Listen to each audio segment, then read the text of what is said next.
A few weeks ago, Europeans watched in disbelief as the Chinese ambassador to France, Mr. Lu Shaye, insulted French lawmakers and called a respected researcher a small-time thug and a mad hyena. When he was then summoned by the French Foreign Ministry to explain his comments, guess what happened? The Chinese ambassador said he was too busy to come, completely ignoring international protocols. Now, would you believe if I told you that just several days ago, China called on France to help save a deal that was voted down by the politicians they insulted?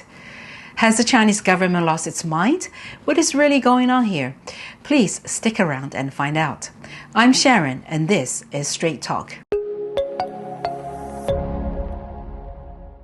Back in March, when the European Union sanctioned the Chinese police chiefs and government officials for their hand in human rights abuses in Xinjiang, they expected Beijing to retaliate in some form.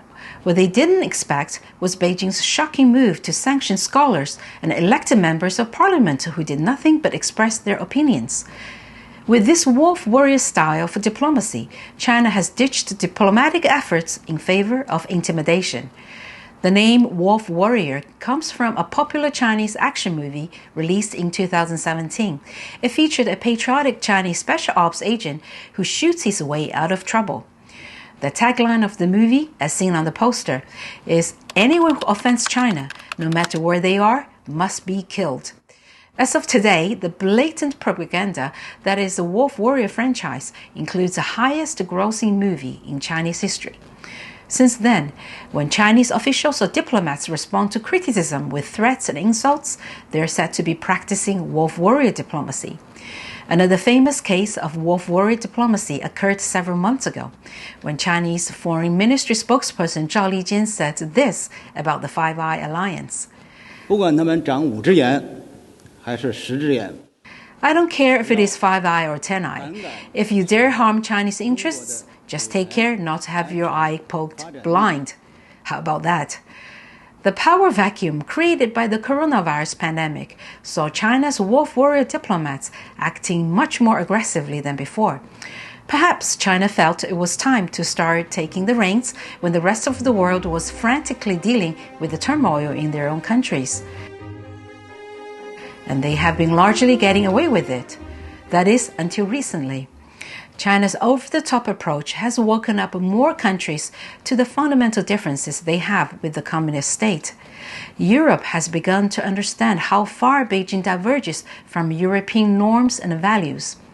That is why it was not surprising that the European Parliament recently decided to shelve its investment agreement with China, a deal that took 7 years in the making, and a deal that China badly needed. But China doesn't seem to realize what has cost them the deal.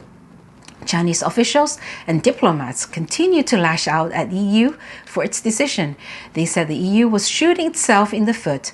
They urged the MEPs to reflect on their actions, and they vowed that China would not take this lying down. Then they turned around and asked France to help restart the work on the deal. Unbelievable.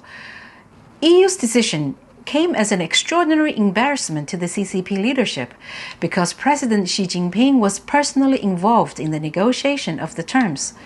With the agreement reached in principle in December of last year, Beijing thought it had nailed it, had won over Europe, and that China could crack its whip all the louder against the incoming US President, Joe Biden.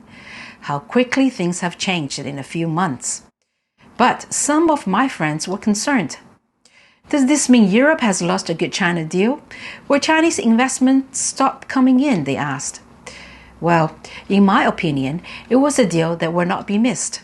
China did make some concessions, but they were not nearly sufficient, and the conditions were far from being fair.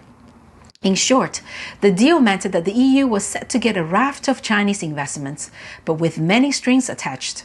One of them was a condition that the EU wouldn't force China to sign up to the International Labour Organization Convention on the use of forced labor. This was like giving a blank check to Beijing to continue its abhorrent use of slave labor in China. Equally, the agreement did nothing to protect the rights of Chinese workers who would arrive in the European Union as part of the agreement. How would you feel if you were told that you would be sent back to your country for having a romantic relationship with a co-worker in your company, or that you'd be fired if you refused? This is what could happen to you if you were a Chinese employee working at Huawei's European office. Another Chinese worker at Huawei office in Spain was fired for seeking fertility treatment at a local clinic after suffering a miscarriage. These stories were leaked by people working inside the organization. Basically, activities that could potentially lead to the integration of its workers into the host country society will get you in trouble with Chinese companies. More importantly, there was another clause that would put European workers at a great disadvantage.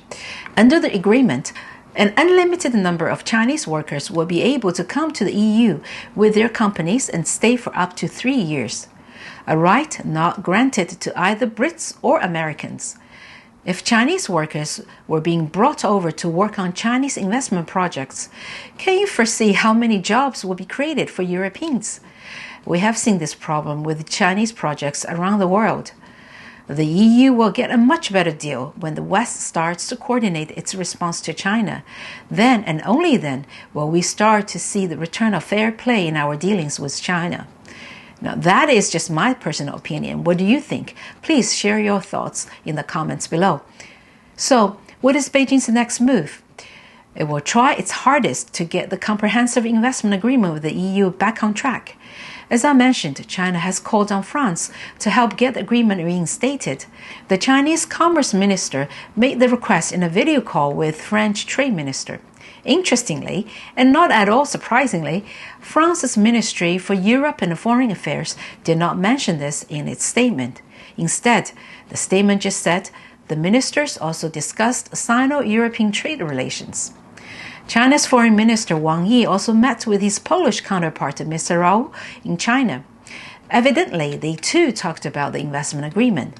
Mr. Rao was quoted by Chinese state media as saying the EU-China Comprehensive Agreement on Investment was the best option for both parties, and that Poland will make active efforts for the healthy development of EU-China relations. Beijing is good at the game of divide and conquer. Let's see if the EU will be able to hold the line together. Besides working to revive the agreement, Beijing will desperately look to widen its clout at the same time. China is a leading member of an Asia-Pacific Regional Trading Partnership known as RCEP. The partnership only commenced last year and comprises 15 countries, responsible for about 1/3 of the world's GDP. So it is a huge trading bloc, but there is one big problem. The destination of their products is primarily in the West, and that part of the world is not represented. To compensate for this, China is reportedly working hard on joining the next big trading bloc, the CPTPP. I'm sorry for all the acronyms. A Trans-Pacific Trading Partnership, that is. According to Bloomberg, China has held talks behind closed doors with at least 4 member countries. Ironically, this is a partnership that was set up to counter China's dominance and to strengthen trade ties with the U.S. in the Asia-Pacific region. But the U.S. pulled out of the agreement under the previous administration, leaving 11 countries, including Japan, Australia, Canada, and Mexico, just to name a few.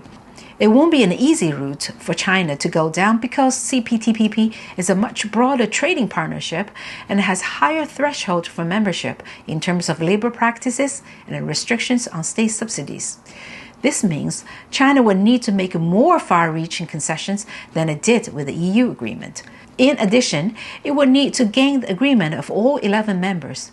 Considering all of them are U.S. allies, it would be a daunting task. Worse yet for Beijing, the U.S. may rejoin, or at a minimum to re-engage on trade with the region. The path for the Chinese Communist Party is looking increasingly narrower. They will not give up easily, though. The battle is on. The question is, will the EU stand firm and united? Let me know what you think in the comment sections below. Thank you so much for watching, and until next time, take care.